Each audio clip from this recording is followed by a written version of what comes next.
حضرت حبیب اجمی رحمۃ اللہ علیہ کو جانتے ہوں گے، اللہ کے ولی گزرے ہیں۔ ان کے پاس ایک آدمی آیا کرتا تھا جو کہ بہت مالدار تھا۔ اس کی ایک بیٹی تھی جو کہ معذور تھی، چل نہیں سکتی تھی، اس کے پیر خراب تھے۔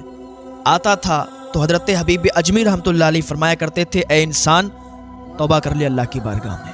اگر تو اللہ سے توبہ کر لے گا تو تو نیک بن جائے گا اور اللہ تعالیٰ تجھے معاف فرما دے گا، کیونکہ جو انسان اللہ کی بارگاہ میں توبہ کر لے، اللہ اسے ایسے ہی معاف فرما دیتا ہے جیسے اس نے کبھی گناہ ہی نہیں کیے ہیں۔ فقط توبہ ایسی ہونی چاہیے کہ اس کے بعد کوئی گناہ کا ارادہ نہ کرے، کوئی گناہ نہ کرے۔ حضرت حبیب اجمی رحمۃ اللہ علیہ کی ہسٹری اگر آپ نکال کر دیکھیں گے تو یہ ولی بعد میں بنے، اس سے پہلے یہ دودھ بیچا کرتے تھے اور ان کا کام یہ تھا کہ دودھ میں پانی ملا دیا کرتے تھے۔ لیکن اللہ کی بارگاہ میں جب انہوں نے توبہ کری تو ایسی توبہ کری کہ اللہ تعالیٰ نے ان کے گناہوں کو معاف فرما دیا اور انہیں ولی بنا دیا۔ تو اللہ تعالیٰ تو جب چاہے جسے چاہے معاف فرما دیتا ہے اور اپنا مقرب بندہ بنا دیتا ہے، اپنا ولی بنا لیتا ہے۔ تو وہ آدمی آیا کرتا تھا ان کے پاس، اسے ہدایت دیتے تھے کہ دیکھ تو اللہ کی بارگاہ میں توبہ کر لے، اللہ تجھے معاف فرما دے گا۔ ایک دن ایسا ہوا کہ حضرت حبیب اجمی کے پاس وہی انسان آیا اور آنے کے بعد کہنے لگا، حضور میں نے توبہ کر لی۔ تو حضرت حبیب اجمی فرمانے لگے کہ میں تم سے کہتا تھا توبہ کر لو تو تم نے کبھی توبہ کی نہیں، اور آج آ کے تم کہتے ہو میں نے توبہ کر لی، اب میں سارے گناہوں کو چھوڑ چکا ہوں، نیک عمل کر رہا ہوں، یہ کیسے ہوا؟ حضرت حبیب اجمی نے جب اتنا پوچھا تو اس نے کہا، حضور سنیے یہ کیسے ہوا۔ میں جا رہا تھا، بازار گیا تھا، بازار میں میں نے کچھ سامان خریدا۔ سامان خریدنے کے بعد میرے پاس سامان زیادہ ہو چکا تھا، میں مزدور تلاش کر رہا تھا کہ کہیں سے کوئی مزدور مل جائے۔ میں نے دیکھا کہ 15 سال کا بچہ، 15 سال کا لڑکا ایک کونے میں بیٹھا ہوا ہے۔ میں نے اس سے پوچھا، میری مزدوری کرو گے؟ میرے ساتھ چلو گے؟ یہ میرا سامان لے کے چلو گے؟ اس نے کہا، میں ادھر بیٹھا ہی اس لیے ہوں کہ میں مزدور ہوں۔ تو میں نے کہا کہ تم کتنے دینار لوگے، کتنی مزدوری لوگے؟ اس نے کہا، مزدوری میں 3 دینار لوں گا۔ کہا 3 دینار؟ کہا ٹھیک ہے چلو۔ اس نے سامان اٹھایا اور سامان اٹھانے کے بعد چل دیا۔ چلا تو راستے میں کافی ٹائم لگ گیا، ظہر کی نماز کا ٹائم آ گیا، ظہر کی نماز کا وقت ہو گیا، اذان ہوئی، کانوں میں جیسی اذانوں کی صدا آئی، اس نے سامان رکھا، کہا چچا ایک کام ہے، ایک میری بات ہے، اسے مانو گے؟ تو میں نے کہا بتا بیٹے کیا بات ہے؟ کہا چچا میں ظہر کی نماز پڑھنا چاہتا ہوں، اگر میں آپ کے ساتھ چلتا رہا تو ہو سکتا ہے شام بھی ہو جائے، لیکن میں نماز قضا نہیں کرنا چاہتا، اگر میں آپ کے ساتھ چلتا رہوں گا تو میری نماز قضا ہو جائے گی، آگے پتہ نہیں مسجد پڑھے گی یا نہیں پڑھے گی، اذان ہو رہی ہے، مجھے 15 منٹ دیجیے، میں نماز پڑھ کے آتا ہوں۔ تو میں نے اس سے کہہ دیا جا نماز پڑھ لے جا کے۔ وہ مسجد گیا، جانے کے بعد اس نے نماز پڑھی، سارے نمازی تو بعد میں آئے لیکن وہ پہلے آ گئے۔ میں نے کہا یار تو پہلے کیوں آ گیا؟ کہا پہلے اس لیے آیا کہ میں نے نفل چھوڑ دیے، نفل اس لیے چھوڑے کہ کہیں آپ یہ نہ سمجھو کہ کام کرنے سے جی چراتا ہے، کام کرنے سے دور بھاگتا ہے، میں اس لیے نفل چھوڑ کے آ گیا۔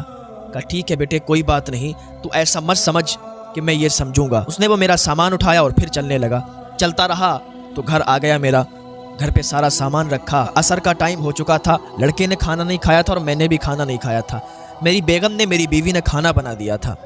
وہ بولی کہ کھانا تیار ہے، یہ جو مزدور آپ کے ساتھ آیا ہے 15 سال کی عمر ہے، بچہ ہے، اس کو بھوک لگی ہوگی، کافی دور سے سامان اٹھا کر لایا ہے، تو اس کو بھی کھانا کھلوا دیتے ہیں۔ میری بیگم نے جب اتنا کہا میں نے کہا ٹھیک ہے، اس سے اچھی کیا بات ہے، ہم دونوں لوگ ہی دسترخوان پر بیٹھ کر کھانا کھائیں گے۔ تو میں اس لڑکے کے پاس گیا، حالانکہ بیچ میں نے اس سے کہا تھا بیٹا تجھے زیادہ تکلیف ہوتی ہوگی، سامان زیادہ ہے، لاؤ کچھ دور میں لے چلوں۔ اس نے کہا تھا نہیں چچا سامان تو میں ہی لے چلوں گا، اگر آپ لے چلو گے تو میں پھر 2 دینار لوں گا، اس لیے کہ میں محنت کا کماتا ہوں، حلال کمائی کھاتا ہوں، میں ایسے نہیں۔ تو حالانکہ وہ خود سامان اٹھا کے لایا، میں نے اس کو مزدوری دی اور میں نے کہا بیٹے کھانے کا ٹائم، کھانے کا وقت ہے، تمہیں بھی بھوک لگی ہوگی، مجھے بھی بھوک لگی ہے، چلو آؤ دسترخوان تیار ہے، کھانا کھا لیتے ہیں۔ میں نے جب اتنا اس بچے سے کہا تھا نا، اس نے کہا چچا میں روزے سے ہوں، میں روزے سے ہوں، میں کھانا نہیں کھا سکتا، معذرت چاہتا ہوں۔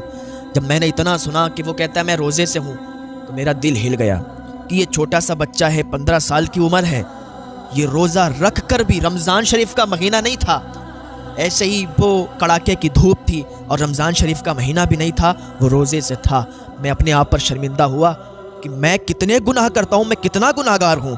میں بھاگ کے اپنی بیوی کے پاس آیا، میں نے کہا وہ روزے سے ہے۔ اس کی بیوی نے کہا یہ بڑا نیک لڑکا لگتا ہے، یہ بڑا نیک ہے، اس کی دعوت کرو شام کو اور اس سے کہو کہ افطار بھی ہمارے گھر کرے، کھانا بھی ہمارے گھر کھائے۔ میں دوڑ کے آیا، میں نے اس سے کہا بیٹا ایک میری آرزو ہے، ایک تمنا ہے، پوری کرو گے؟ کہا چچا کیا بات ہے بتائیے، انشاءاللہ اگر میرے لائق ہوگی تو میں مانوں گا، میں آرزو آپ کی پوری کروں گا۔ کہا بیٹا میری اور میری بیوی کی تمنا یہ ہے کہ آج افطار آپ میرے گھر کرو اور آج کا کھانا بھی آپ ہمارے ساتھ کھاؤ۔ کہا ٹھیک ہے چاچا، اگر آپ کی یہ آرزو ہے، آپ کی تمنا ہے تو انشاءاللہ میں پوری کرنے کے لیے تیار ہوں۔ آج کی افطار بھی آپ کے یہاں کروں گا اور آج کا کھانا بھی آپ کے یہاں کھاؤں گا۔ شام ہوئی، مغرب کی اذان ہوئی، میں نے اس کو افطار کرایا، وہ نماز پڑھنے کے لیے گیا، نماز پڑھ کے واپس آیا، میں نے دسترخوان لگایا ہوا تھا، اس پر کھانا رکھ دیا گیا، کھانا تیار تھا، ہم دونوں نے کھانا کھایا، یہاں تک کہ باتیں بھی ہوئیں تو ٹائم زیادہ گزر گیا، رات ہونے لگی، اندھیرا چھا گیا۔ تو ہم نے کہا بیٹے اتنی رات میں اگر آپ اپنے گھر جاؤ گے نا تو بہت دیر ہو جائے گی، رات کا سمے ہے، رات کا سناٹا ہے، آپ یہیں رک جاؤ۔ میں نے اس کے لیے ایک کمرہ کھول دیا، میں نے کہا آپ یہاں سو جاؤ۔ وہ لڑکا اس کمرے میں چلا گیا، اس بچے کا بستر وہاں لگا دیا اور اس سے کہا کہ آپ آرام سے یہیں سو جاؤ۔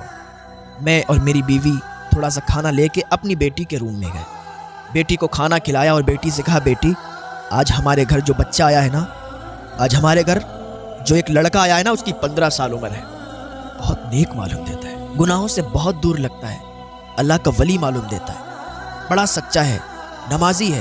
جو انسان جوانی میں اللہ کی عبادت کرتا ہے، اللہ اس کی جوانی والی عبادت بڑا پسند کرتا ہے۔ وہ انسان حضرت حبیب اجمی سے کہتا ہے کہ ہم لوگ واپس آ گئے اور اپنے بستر پر لیٹ گئے، رات تو ہو ہی چکی تھی، ہم نے دروازے بند کر لیے تھے کہ ابھی تھوڑی دیر ہوئی تھی کہ دروازہ کھٹکھٹایا کسی نے، کنڈی کھٹکھٹائی، کنڈی کھٹکھٹانے کی آواز آئی تو ہم نے سوچا کہ دروازے پر کون ہے، دروازہ کھولا تو کیا دیکھتے ہیں کہ وہی معذور بیٹی جو چل بھی نہیں سکتی تھی دروازے پر کھڑی مسکرا رہی ہے، دروازے پر کھڑی۔ ہم لوگ تو چونک گئے کہ جس کا علاج بڑے بڑے حکیموں سے کرایا ہے، جس کا علاج بڑے بڑے طبیبوں سے کرایا ہے، بڑے بڑے ڈاکٹروں نے جواب دے دیا کہ یہ بیٹی چل نہیں سکتی، یہ معذور ہے، یہ کبھی نہیں چل سکتی، بڑے بڑے ڈاکٹروں نے جواب دیا تھا۔ آج ہم لوگ اس بات کو دیکھ کر چونک گئے کہ جو بیٹی چل نہیں سکتی آج وہ دروازے پر کنڈی کھٹکھٹانے کے لیے آئی ہے، دروازہ کھولا تو اپنی بیٹی کو دیکھا ہے کہ چل کے اپنے کمرے سے آئی ہے۔ ہم لوگ تو چونک گئے، بالکل حیرت زدہ ہو گئے، بیٹی یہ کیا ہو گیا، یہ کیسے ہو گیا؟ ڈاکٹروں نے تو تمہیں جواب دے دیا تھا، بڑے بڑے ڈاکٹر، بڑے بڑے حکیموں نے جواب دیا تھا کہ تم نہیں ٹھیک ہو سکتی، اور آج تم اپنے کمرے سے چل کے یہاں تک آ گئی، یہ کیسے ہوا؟ اس نے کہا بابا آپ جاننا چاہتے ہو کہ میں کیسے ٹھیک ہوئی؟ بابا آج جب آپ کھانا کھلانے کے لیے آئے تھے نا، آپ نے کیا کہا تھا؟ ہمارے گھر آج اللہ کا ولی آیا ہوا ہے، اس کی عمر کم ہے، وہ اللہ کا ولی لگتا ہے، نمازی لگتا ہے، سچا آدمی لگتا ہے، نیک لگتا ہے۔ بابا میں نے اس کا وسیلہ لیا تھا، میں نے اللہ پاک کی بارگاہ میں ہاتھ اٹھا دیے تھے اور اللہ سے یہ دعا کی تھی، مولا اگر واقعی وہ لڑکا سچا ہے، اگر واقعی وہ تیرا دوست ہے تو اس کے وسیلے سے میرے پیروں کو ٹھیک کر دے، اس کے وسیلے سے مجھے صحیح کر دے، اس کے وسیلے سے مجھے شفا عطا فرما دے۔ بابا جب اتنی میں نے دعا کی تھی نا تو میری دعا فوراً قبول ہو گئی اور میرے پیر صحیح ہو گئے، اور جب میں چلی تو بڑا خوش ہوئی، میں نے اللہ کا شکر ادا کیا، یا اللہ تیرا لاکھ بار شکر ہے، تیرا کروڑ بار شکر ہے، تیرا شکر کیسے ادا کریں کہ ڈاکٹروں نے تو منع کر دیا تھا، طبیبوں نے تو جواب دے دیا تھا، لیکن آج تو نے اپنے ولی کے صدقے سے، اپنے دوست کے صدقے سے آج تو نے مجھے شفا عطا فرمائی ہے۔ بابا آج اسی کے وسیلے سے میرے پیر ٹھیک ہوئے ہیں۔ وہ انسان کہتا ہے حضرت حبیب اجمی سے کہ حضور ہم لوگ بڑا خوش تھے، میری بیوی، میری بیٹی، ہم بہت خوشیاں آ گئی تھیں کہ جو بیٹی چل نہیں سکتی آج ہمارے سامنے کھڑی ہے۔ ہم لوگ اس کا شکریہ ادا کرنے کے لیے اس کے کمرے کی طرف گئے، دروازہ کھٹکھٹایا، اندر سے آواز نہیں آئی، پھر دیکھا تو دروازہ کھلا ہوا تھا، دروازہ کھولا، اندر گئے تو کیا دیکھتے ہیں کہ بستر پر کوئی نہیں لیٹا ہے، بستر پر کوئی موجود نہیں ہے۔ ذرا آگے بڑھ کر دیکھا تو بستر پر ایک خط رکھا ہوا تھا۔ آج تو اگر کسی سے کوئی بات ہو جائے نا تو زمانے میں ڈھنڈورا پٹوا دیتا ہے، زمانے میں ڈھنڈورا پیٹ دیتا ہے کہ میں نے یہ کر دیا، میں نے وہ کر دیا۔